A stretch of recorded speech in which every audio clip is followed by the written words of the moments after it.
Welcome to SKP Learning. If you first time visit this channel, please subscribe the bell icon for latest video.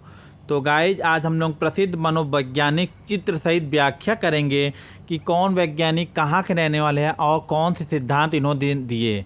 तो बार बार प्रतियोगी परीक्षाओं में पूछे जाते हैं कि संज्ञानात्मक विकास का सिद्धांत किसने दिया, सामाजिक अधिगम का सिद्धांत किसने दिया, आगमन पद्धति के जनक कौन है, निगमन पद्धति के जनक कौन है। तो ऐसे ही वीडियो पाने के लिए वीडियो को लाइक करके चैनल को सब्सक्राइब कर दीजिए। तो चलिए स्टार्ट करते हैं। तो गाइज पहले हैं सुकरात। प्रसिद्ध मनोवैज्ञानिक में सुकरात जो यूनान के रहने वाले थे, इनका जन्म यूनान में हुआ था। यह एक महान विचारक व दार्शनिक थे, यानी ग्रेट थिंकर थे। कौन? सुकरात। और फिलोसफर थे। सुकरात कहता था कि ज्ञान ही सद्गुण है।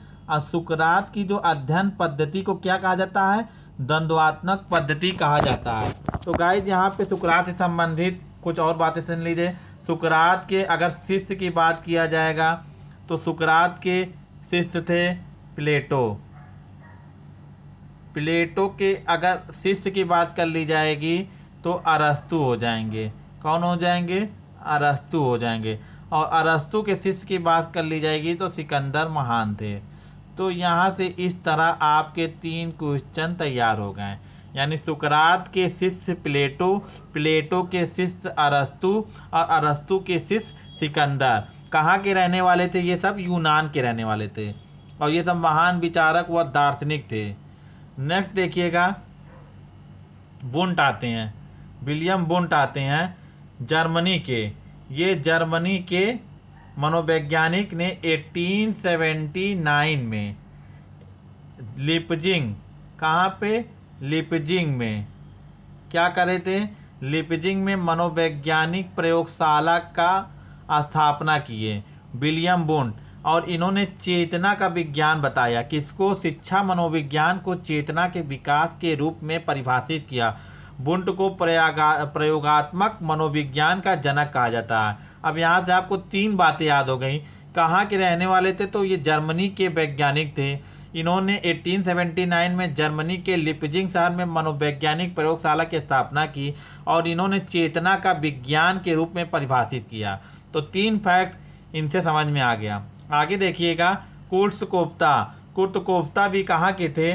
तो ये भी कहाँ के थे? आपके जर्मनी के थे।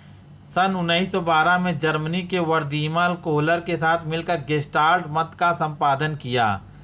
कुर्ट्ज़कोफ्ता थे, कोहलर थे और विलियम बुंट थे। देखिए, वर्दीमर थे, कोहलर थे और कोफ्ता थे। कुर्ट्ज़कोफ्ता, वर्दीमर ने मिलकर गेस्टाल्ट मत का प्रतिपादन किया। कहाँ के रहने वाले थे? तो कुर्ट्ज़कोफ्ता जर्मनी के रहने वाले थे। नेक्स्ट देखिएगा, प्रसिद्ध मनोवैज्ञानिक क्लार्क हल।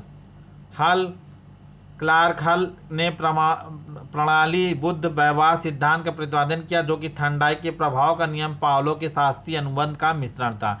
इन्होंने SOR यानी उद्दीपक प्रणाली अनुक्रिया का सूत्र दिया। यानी SOR का सूत्र किसने दिया? तो क्लार्क हल ने दिया। और ये किसके प्रभाव को इसमें लगाए हैं? तो थांडाई के प्रभाव को इसमें डाल दिए हैं और पावलो के शास्त्रीय अनुबंध का सिद्धांत को दिए। थांडाई कहाँ के रहने वाले थे? तो ये अमेरिका के रहने वाले थे। पावलो रूसी मनोवैज्ञानिक थे। तो यहाँ से आपको 4 से 5 फैक्ट याद हो गया। नेक्स्ट देखिएगा, हरमन रोसा। और ये कहाँ के थे? स्विट्जरलैंड के थे। हरमन रोसा ने स्याही, यानी एक कागज पर स्याही का धब्बा बना देते थे और उसमें विभिन्न कलर के रंग से रंग देते थे। यानी जो धब्बा होते थे विभिन्न कलर का होता था। जैसे इसका स्याही के धब्बे वाला प्रशिक्षण यानी प्रक्षेपण विधि का निर्माण 1921 में किया। अब परीक्षार्थी को 10 कितने दे देंगे? 10 स्याही धब्बा से युक्त कागज दे देंगे, जिससे विद्यार्थी से पूछा जाएगा कि आप इनके बारे में अपने विचार व्यक्त करिए। तो जैसे ही वह विचार व्यक्त करेगा उसको मनोवैज्ञानिक क्या करेंगे?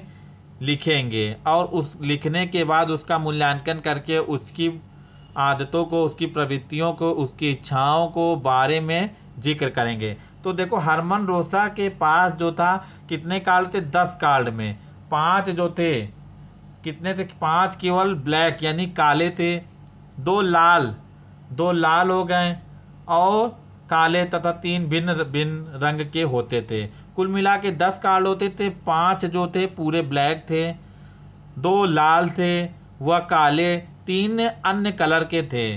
तो ये कहाँ के थे, तो स्विट्जरलैंड के थे। और इन्होंने हरमन रोसाध्यायी सभा परीक्षण का जो है प्रतिपादन किया। 10 कार्ड इसमें शामिल था। कार्डों के आधार पर व्याख्या की जाती थी। नेक्स्ट देखिएगा, वोल्फ गैंग कोलर, इन्होंने चिंपैंजी नामक जानवर पर, पशु पर इन्होंने किया, यानी चिंपैंजी को एक मैदान में छोड़ दिया और उसको अपने हिसाब से क्रियाएं करने के लिए करा गया, यानी उसको एक मैदान में छोड़कर खाने की इस खोज के लिए खुद ही कहा गया। यानी इनका कहने का मतलब है कोई अभ्यास या कोई चीज़ ऐसी नहीं है कि जो व्यक्ति को सीखने के लिए मजबूर करे, यानी व्यक्ति परिस्थितियों के हिसाब से कार्य करता है। यानी यदि उसको भूख लगेगी तो वो अभ्यास नहीं करेगा, वह इधर उधर घूमेगा, सर्च करेगा, कूदेगा, फानेगा, यानी वह भोजन के लिए कोई चीज़ का अभ्यास नहीं करेगा, वह भोजन की तलाश में इधर उधर सर्च करेगा कि कहाँ पेड़ लगा है, कहाँ फल होगा। तो देखो जर्मनी के थे मैक्स वर्दीमर, कोफ्ता व कोहलर। कौन थे, वर्दीमर, कोहलर, कोफ्ता। इन्होंने सूझ या अंतर्दृष्टि का सिद्धांत, इसी को गेस्टाल्ट सिद्धांत कहते हैं। सूझ यानी जब व्यक्ति को भूख लगेगी तो वो अपनी बुद्धि या विवेक का प्रयोग करके खाने को सर्च करेगा। ये थांडाइक के प्रयास का नियम, अभ्यास का नियम, प्रभाव का नियम से नहीं, या पावलो के सिद्धांत को नहीं मानते। यह सूझ या अंतर्दृष्टि यानी जो उसके मन में विचार चल रहा कि कहाँ भोजन मिलेगा, उस बारे में ये चर्चा करते थे। और इसमें जर्मनी के ही वर्दीमर थे, कोफ्ता था, कोहलर था। अब गेस्टाल्ट शब्द जर्मन है जिसका अर्थ होता है समग्र आकृति, यानी चीज़ों को हम जैसे ही देखते हैं स्पष्ट रूप से, इस सिद्धांत के अंतर्गत आते हैं। अब आ जाइए टर्मन जो थे टर्मन जो थे गाइस।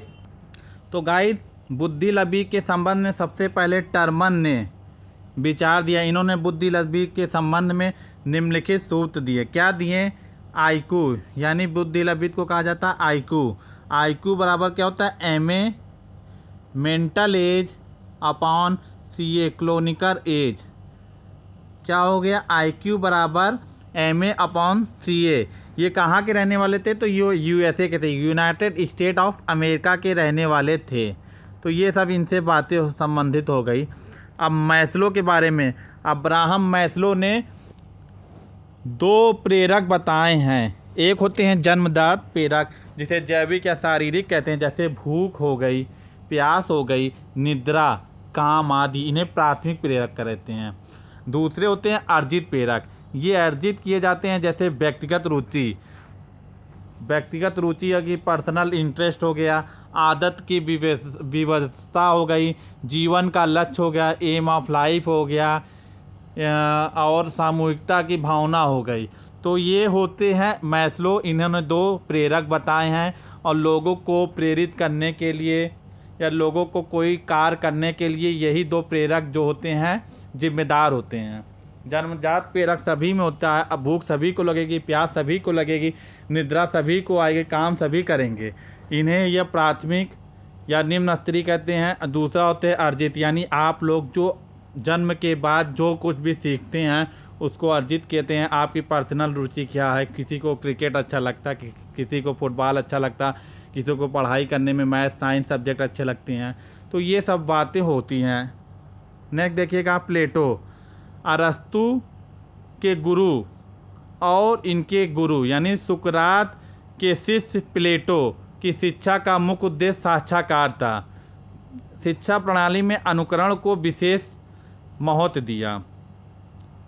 नेक्स्ट देखिएगा, वर्दीमर जर्मनी के थे, गेस्टाल्ट संप्रदाय के प्रतिपादक थे।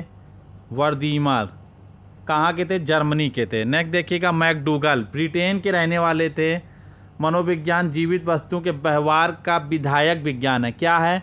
मनोविज्ञान जीवित वस्तुओं में व्यवहार का विधायक विज्ञान मैकडूगल कहते हैं। मैकडूगल को मन ऊर्जा मनोविज्ञान का जनक कहा जाता है। मन ऊर्जा और मनोविज्ञान का जनक कहा जाता है। मैकडूगल का महत्वपूर्ण योगदान मूल प्रवृत्तियों का सिद्धांत था। 14 मूल प्रवृत्तियों को इन्होंने बताया था। मूल प्रवृत्तियां एक ऐसी जन्मजात मनोदैहिक प्रवृत्ति है जो व्यक्ति के उद्दीपक या वस्तुओं को विशेष ढंग से प्रशिक्षण करके उसकी मांग के अनुसार व्यवहार करने के लिए प्रेरित करता है। यानी जैसी व्यक्ति की इच्छाएं होंगी उस हिसाब से वह कार्य करेगा। ब्रिटेन के रहने वाले थे। मन ऊर्जा मनोविज्ञान का जनक कहा जाता है और मनोविज्ञान जीवित वस्तुओं के व्यवहार का विधायक विज्ञान है। नेक्स्ट देखिएगा जॉन डीवी, बहुत इंपॉर्टेंट हैं, ये यूएसए के हैं और इन्होंने जनतंत्री शिक्षा का सबसे बड़ा व्याख्याकार माना जाता है। यानी जो शिक्षा होती है उनमें जनतांत्रिक मूल्यों का इन्होंने योगदान मांगा है। करके सीखना के सिद्धांत के पक्षधर थे और इन्होंने प्रयोजनवाद का समर्थक है। यूएसए के थे रहने वाले थे। नेक्स्ट देखिएगा मारिया मोंटेसरी का, ये महिला थी, इटली की रहने वाली थी। इंद्रियों के माध्यम से प्रशिक्षण देने वाली मारिया मोंटेसरी शिक्षण प्रणाली कही जाती है। यानी देख कर सीखना, यानी बच्चे जो देखते हैं उसी के हिसाब से वह कार्य करते हैं। Maria Montessori. किलपैट्रिक योजना विधि, यानी प्रोजेक्ट वर्क जो आपको मिलता है बीएड या बीटीसी के दौरान, उसके ये प्रवर्तक यानी founder of project work Kilpatrick founder हैं। किसके? प्रोजेक्ट वर्क के। उनके अनुसार शिक्षा में अनुभव द्वारा सीखना को प्रधानता दी जानी चाहिए। नेक्स्ट देखिएगा इवान पेट्रोविच पावलोव, रूसी मनोवैज्ञानिक थे। रूसी शरीरशास्त्री पावलोव ने कुत्ते पर शास्त्रीय अनुबंध का सिद्धांत क्लासिकल कंडीशनर थ्योरी का प्रतिपादन किया। कुत्ते की लार की ग्रंथियों का ऑपरेशन कर दिए और कुत्ते को एक बॉक्स में बंद कर दिए और जैसे ही घंटी बजाते थे कुत्ते के लार में पानी आ जाता था। तो ऐसे करके इन्होंने बताया कि घंटी बजती है और कुत्ते के मुंह में लार आ जाता है। भोजन था, अब भोजन नहीं भी रहेगी, घंटी बजेगी तो कुत्ते के मुंह में लार आ जाएगा। तो इस क्रिया को शास्त्रीय अनुबंध का सिद्धांत क्लासिकल कंडीशनल थ्योरी कहा गया। नेक्स्ट देखिएगा सिगमंड फ्रायड, ऑस्ट्रिया के रहने वाले सिगमंड फ्रायड थे मनोविश्लेषणवादी। मानव व्यवहार की मूल प्रेरणा काम है, यानी काम यानी लिबिडो को महत्व देते हैं। काम या लिबिडो शक्तियों का वह भंडार जो सदैव सुखों की खोज करता है। एक समान व्यक्ति का व्यक्तित्व 3 कारक ईड हो गया, ईगो हो गया और सुपर ईगो हो गया। तो यही 3 कारण मनुष्य को प्रभावित करते हैं। यानी मनुष्य को ऐसे कार्य करने में आनंद आता है जिससे उसकी इंद्रियों को सुख प्राप्त हो। ईड, ईगो, सुपर ईगो। तो ये बातें सिगमंड फ्रायड ऑस्ट्रिया के रहने वाले थे, इन्होंने बताया। मनोविश्लेषणवादी थे और प्रेरणा यानी काम को मुख्य स्थान देते हैं। नेक्स्ट देखिएगा एलेक्स फेकने ऑसबर्न, रचनात्मक तकनीकी ब्रेनस्टॉर्म तकनीकी के प्रणेता थे। कहाँ के रहने वाले थे? यूएसए के रहने वाले थे। नेक्स्ट देखिएगा रूसो को मनोवैज्ञानिक आंदोलन का सूत्रपात का श्रेय रूसो को है। इन्होंने अपनी पुस्तक एमिल में एक काल्पनिक बालक की शिक्षा का वर्णन किया है। कौन सी पुस्तक है? एमिल। नेक्स्ट देखिएगा चार्ल्स स्किनर, शिक्षा मनोविज्ञान को शिक्षक निर्माण की आधारशिला माना। स्किनर ने चूहा व कबूतरों का प्रयोग कर क्रिया प्रसूत अनुबंध का सिद्धांत दिया। क्रिया प्रसूत अनुबंध का सिद्धांत चूहा व कुत्तों पर कौन किया? तो यह किया चार्ल्स ई स्किनर ने। नेक्स्ट देखिएगा फॉवेल, अब ये जर्मन शिक्षा शास्त्री किंडरगार्टन शिक्षा प्रणाली का प्रारंभ करने वाले माने जाते हैं। जर्मन के थे, जैसे मैक्स वर्दीमर, कुर्ट कोफ्ता। तो इस तरह फॉवेल भी जर्मनी के रहने वाले थे और इन्होंने किंडरगार्टन शिक्षा पद्धति को प्रारंभ किया। इन्होंने खेल द्वारा शिक्षा व सौतक क्रिया द्वारा शिक्षा पर बल दिया। यानी आधुनिक काल में जो आप लोग प्ले स्कूल देखते हैं वह किसके मॉडल पर बना है? तो यह फॉवेल के किंडरगार्टन शिक्षा प्रणाली के हिसाब से, यानी बच्चों को खेलों के माध्यम से सिखाया जाता है। इस क्रिया में बच्चों को मारा नहीं जाता, डांटा नहीं जाता, बच्चों को खेल खेल के माध्यम से ज्ञान दिया जाता है, यानी बच्चों को रचनात्मक तरीके से चीज़ों को सीखने के लिए प्रेरित किया जाता है। और यह बालक केंद्रित शिक्षा होती है। प्ले स्कूल क्या होता है, चाइल्ड के पर क्या होता है, फोकस होता है।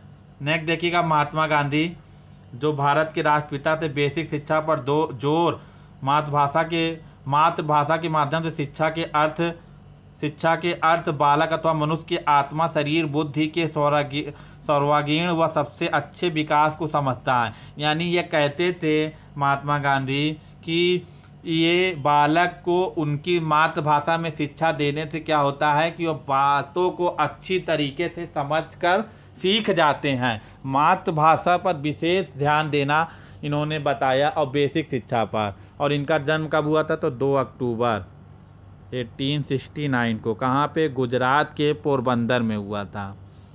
तो चलिए ये हो गया इनसे संबंधित बातें।